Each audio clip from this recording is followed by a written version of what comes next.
something like this will activate and tighten, tone the entire lower cheek area. I'm going to do the same on the other side now.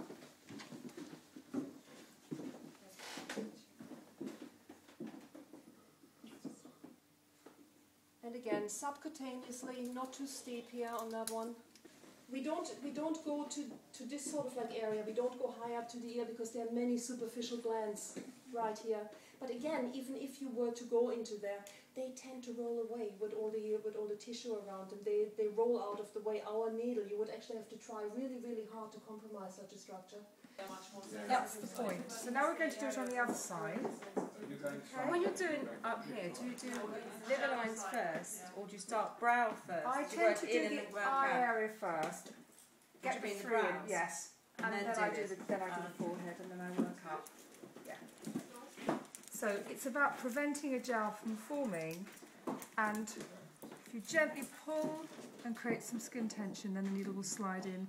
If you don't, you're actually going to have skin resistance and you won't be able to do it. Try and hold the needle on where the needle joins the plastic. Amanda, what would you say cosmetic acupuncture is all about when you teach it? It's about understanding how collagen lays down and how your facial expression changes the way it lays down. So if you wrinkle and frown, you get a lot of wrinkle lines.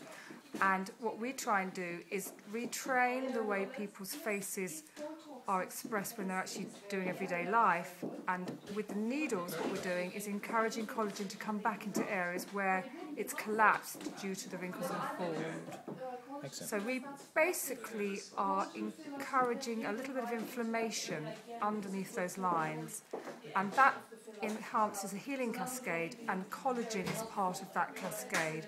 So it's a natural process of the body, and the body interprets the needle as if it were a splinter or a foreign object, and that's why it causes vasodilation, increased blood flow, and collagen as well. Can you just point out what's happening here? What are the different needles doing? The needles underneath the chin are stimulating the hormones. They're also creating a tightness and a lift under the chin, which does actually improve this part of the face as well. The musculature is very superficial on the face in any event, so we don't need to do deep needling up here.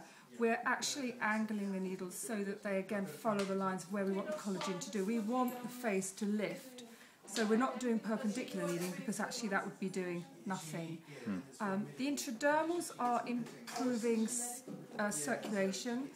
They will, where there isn't actually a line here, we're just stimulating around the mouth area. But if there was a line, we'd probably have more needles and we'd be encouraging collagen production underneath those wrinkles and building from beneath. Right.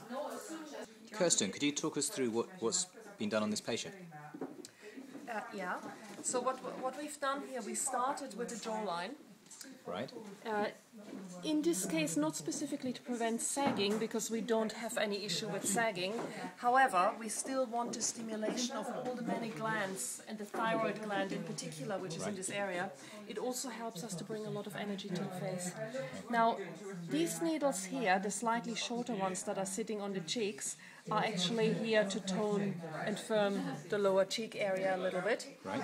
And then we're going to the intradermal needles, and they are set specifically to deal with wrinkles. So they're running inside the wrinkle, upwards or sideways, depending on how the wrinkle actually runs.